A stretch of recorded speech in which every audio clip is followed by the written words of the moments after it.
Hello beautiful ladies, welcome to Esha and P fashions. అందరూ ఎలా ఉన్నారు? ఈరోజు మీ అందరి కోసం శ్రవణ మాసం స్పెషల్ ఐటమ్ ఇంకోటి తీసుకొచ్చానండి. అది వచ్చేసి మనకి beautiful green and dark jamun colour కాంబినేషన్లో వచ్చేస్తుందండి. శారీ వచ్చేసరికి దీనికండి డార్క్ గ్రీన్ మీద మనకి జెరీ లైన్, గోల్డ్ జెరీ లైన్తో చెక్స్ వచ్చేస్తాయి. అండ్ ఇలా మనకి బార్డర్ వచ్చేసరికి ఇలా జామున్ కలర్లో మంచి బార్డర్ వస్తుందండి మ్యాంగోస్తో.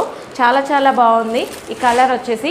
అండ్ దీనికి వచ్చేసరికి బ్లౌజ్ వచ్చేసరికి మనకి ఇలా, దీనికి బ్లౌజ్ వచ్చేసరికి ఇలా బెనారస్ బుటీ బ్లౌజ్ వస్తుంది. కావాల్సిన వాళ్ళు స్క్రీన్ మీద కనిపిస్తున్న నెంబర్కి వాట్సాప్ చేసి బుక్ చేసుకోండి. శారీ చూసారు కదా, ఆల్ ఓవర్ శారీ మనకి ఇలాగే ఉంటుంది. అండ్ ఇలా వచ్చేసరికి పళ్ళు కూడా చాలా సింపుల్గా వస్తుందండి, బ్యూటిఫుల్ టాజిల్స్తో వస్తుంది. అండ్ మనకి ఇలా బార్డర్స్ వచ్చేసరికి ఇలా ఫ్రంట్ వచ్చేసరికి ఇలా బిగ్ బార్డర్స్ వస్తాయి, ఓకేనా. ఇక్కడికి వచ్చేసరికి మనకి స్మాల్ బార్డర్స్ వస్తుంది. ఆల్ ఓవర్ శారీ ఇలా ఉంటుంది. మీరు శారీ మొత్తం చూడొచ్చు. శారీ మొత్తం చూడండి, ఇలాగే ఉంటుందండి. జెరీ లైన్స్ వస్తాయి మనకి, బ్యూటిఫుల్ జెరీ లైన్స్ వస్తాయి దీనికి, ఓకేనండి. కావాల్సిన వాళ్ళు స్క్రీన్ మీద కనిపిస్తున్న నెంబర్కి వాట్సాప్ చేసి బుక్ చేసుకోండి. Thank you.